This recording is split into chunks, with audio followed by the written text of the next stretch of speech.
Le vamos a preguntar a nuestro especialista, invitado y amigo, Matías Batista. Mati, ¿cómo estás? ¿Qué tal, Rodri? ¿Cómo andas vos? Un placer estar en el programa, como siempre.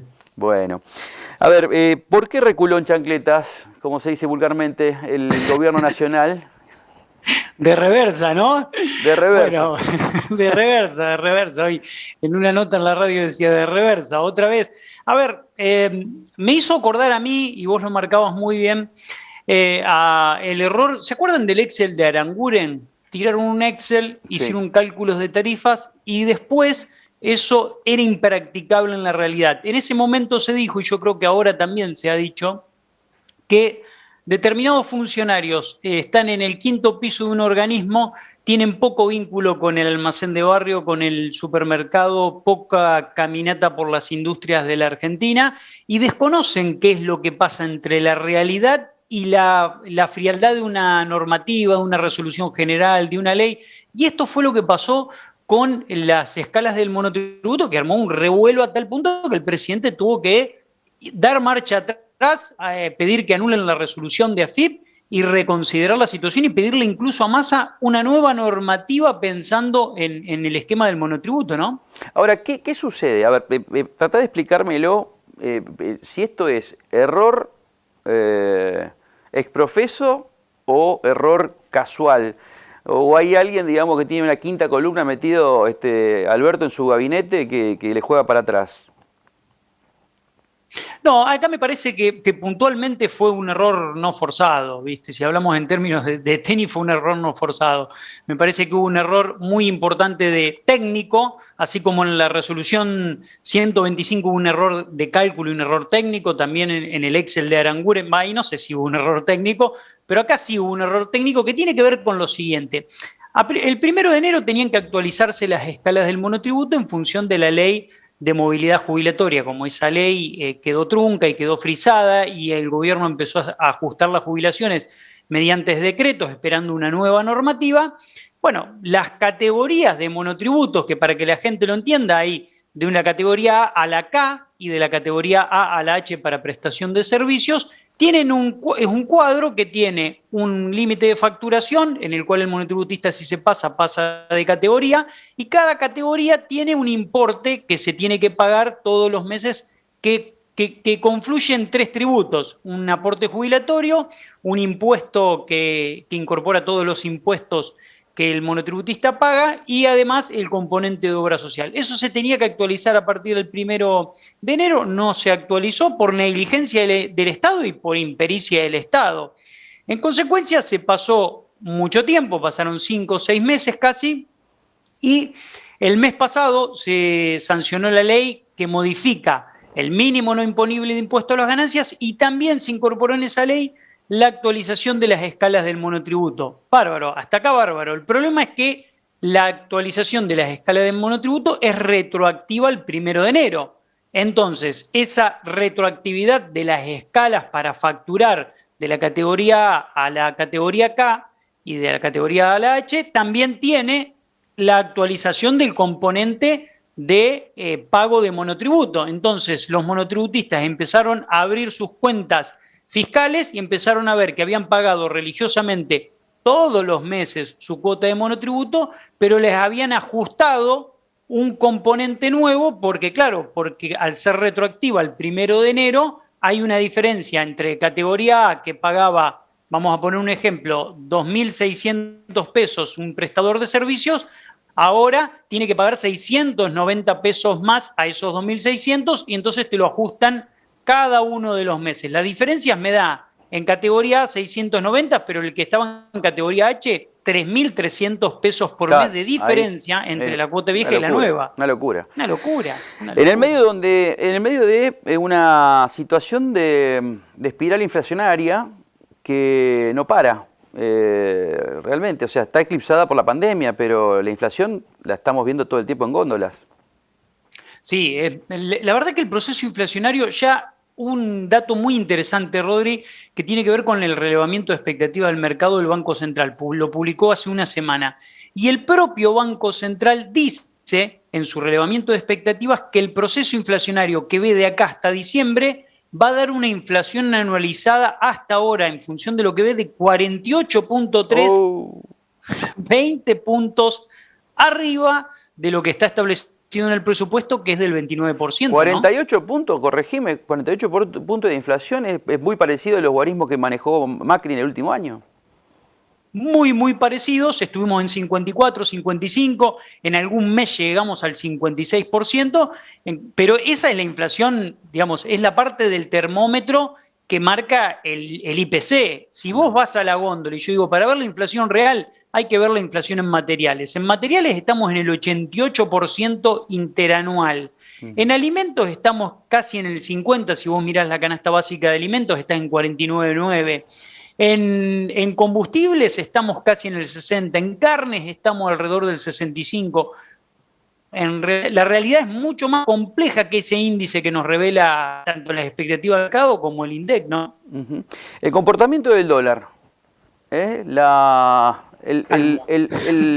padre verde, es el increíble Hulk, me parece ya, para el segundo semestre. Sí, sí. Bueno, a ver, el gobierno ha tenido una ventaja muy grande, por suerte, que es el arribo de una gran cantidad de dólares fruto del precio internacional de soja, trigo y maíz, que hace que los productores liquiden mucha cosecha. El Banco Central ha podido estoquear casi, comparado con octubre del año pasado, 4.000 millones de dólares, y eso le permitió tener una gran ventaja en este primer semestre. Y ahora, además, una reserva, corregime, que hace por lo menos 5 años que no se veía, de más de 40.000 millones de dólares. sí, el último dato fuerte de reserva fue en el año 2017, pero ahí era cuando entraban capitales extranjeros, entraba deuda. Bueno, ahí habría que ver cuál era lo real de todo eso. Pero el dato importante vinculado al dólar es que el gobierno lo prevé para fin de año en 110 pesos, al oficial estamos hablando, por supuesto, y siempre hay que tener en cuenta que en todo año eleccionario el gobierno usa como ancla antiinflacionaria al dólar y trata de atrasarlo lo máximo que puede, y siempre el año posterior al año eleccionario el dólar pega un salto importante. Esto ocurre sistemáticamente, así que hay que prestarle atención a eso. Uy, ¿no? Pará, contame esto, digamos, de nuevo, porque, a ver, vamos a hablar, como se dice claramente, con el lenguaje terrenal que te da, digamos, una característica muy, muy importante como economista.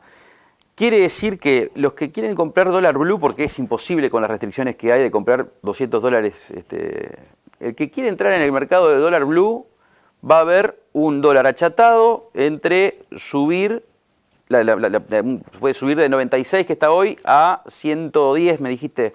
O sea, son 14 pesos de diferencia y va a achatarse lo del dólar blue. Ahora, el año que viene vamos a esperar un dólar blue mucho más fuerte. Por supuesto, ¿por qué, Rodri? A ver, miremos elecciones 2013, ¿qué pasó con el dólar en el 2014? Devaluación de Kicillof. Elecciones 2015, dólar en 9 pesos, ganó Macri, dólar en 16. Elecciones 2017 con Macri, dólar muy planchado, las legislativas, dólar de 2018 saltó un 100%. Elecciones de 2019, lo mismo, dólar planchado para la elección, post-elección saltó de nuevo. Es una dinámica que ya está instalada y no veo por qué deba cambiar, ¿no? O sea, cercaron los 200 pesos, por lo que estuve escuchando, digamos, algunos colegas tuyos. Sí, yo con el dólar blue no me animo a tirar un número porque siempre suele ser variable, pero hoy está en 160 pesos aproximadamente, está en el piso, en el lugar más barato del canal. Hace un año estaba en 160, yo ahí decía, este precio es caro, 200 ni hablar en aquel momento. Hoy, con una inflación acumulada prácticamente del 40 y pico %, hoy se abarató ese valor del dólar y en consecuencia lo más probable es que hacia fin de año lo podamos tener en 180 y en el año que viene, por supuesto, en 200. No tengo duda de eso. El otro parámetro a tener en cuenta es el crecimiento. Hoy hablaba en otro programa, en Ciudadanos, hablaba con el ministro de Economía, Walter Agosto, y me dijo que la proyección que tienen estudiados dentro del gabinete económico de la provincia de Santa Fe es que va a haber un crecimiento del 4%. ¿Coincidís con eso? Es bueno el dato que da Agosto porque justo el relevamiento de expectativas del mercado que estuve viendo en la semana lo da con un crecimiento a la Argentina del 6% para este año, del 3.2 para el año que viene y del 3.0 para el próximo, del 2.6, perdón, para el año que viene y del 2.5 para el próximo. Quedémonos con este año. El gobierno había pensado en un 7, ahora piensa en un 6, la provincia de Santa Fe lo ve en un 4. Yo creo que lo veo más posible al 4%, fruto de que la Argentina no tenía pensado tener este cúmulo de restricciones tan fuertes en este trimestre que va de marzo, abril, mayo, junio y se va a extender probablemente algo a julio, ¿no? Pero yo creo, Rodri, que en el último trimestre del año o cuatrimestre, septiembre, octubre, noviembre, diciembre, vamos a ver un despegue fruto de un elemento central que tiene que ver con la economía y con la sanidad en la Argentina, que es la fuerte campaña de vacunación que está encarando la Argentina y que es un driver muy interesante a mirar para el despegue económico, porque si se vuelve a una cuasi normalidad en esos meses, vamos a tener quizás un crecimiento muy, muy fuerte en esa etapa, ¿no? El gasto público ha sido, según tus datos, el gasto público ha sido muy, muy importante en estos 15 meses de pandemia. En la primera etapa sí, en la primera etapa del 2020 fue muy, muy fuerte, se tiró toda la carne en el asador, a veces mal administrada, a veces mal organizada, y que le quitó fuerza al gobierno para esta etapa, para enfrentar la segunda ola. Lo encontró anémico el gobierno porque gastó antes en lugares donde no tenía que gastar y ahora se encontró con que tiene que establecer una cuarentena más estricta y no tiene cash para hacerlo y no tiene margen para hacerlo. Lo que sí es interesante analizar, hablando del gasto público, es cómo el ministro Guzmán en este primer semestre del año, podríamos ya decir, logró algo muy importante, que fue ajustar muy fuerte el gasto y aprovechar el crecimiento muy, muy fuerte de los recursos. Hemos tenido meses en que los recursos crecieron un 95% y el gasto creció un 15%. En promedio, los recursos han crecido un 60% y el gasto ha crecido un 40%. En consecuencia, le permitió achicar mucho el déficit fiscal en términos de dólares comparado con el año pasado, que fue bestial el déficit fiscal. Así que, en ese sentido, punto a favor para Guzmán, hizo los deberes y ordenó en el primer semestre el gasto. Hay que ver en el segundo porque viene elección, vienen otras cuestiones, ¿no? Sí, pero y también el fuego amigo que le han hecho a Guzmán en los últimos tiempos, digamos, ¿no? Desde Cristina, pasando por Emilio Pérsico, digamos, que es el líder del movimiento Evita, en plena negociación, digamos, con el Club de París y el Fondo Monetario. Exactamente, le piden a Guzmán que haga las negociaciones y por otro lado le piden que encienda la maquinita y emita todo lo que puede y que amplíe el gasto público. Todo no se puede, hay que lograr equilibrios y me parece que ese fuego amigo está muy mal. ¿Para qué?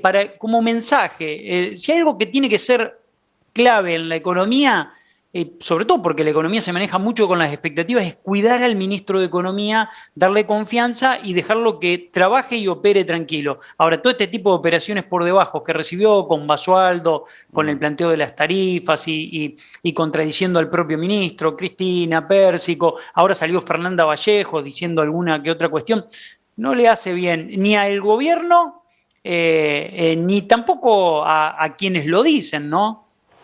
Gracias, Mati, como siempre. Un placer, un abrazo enorme.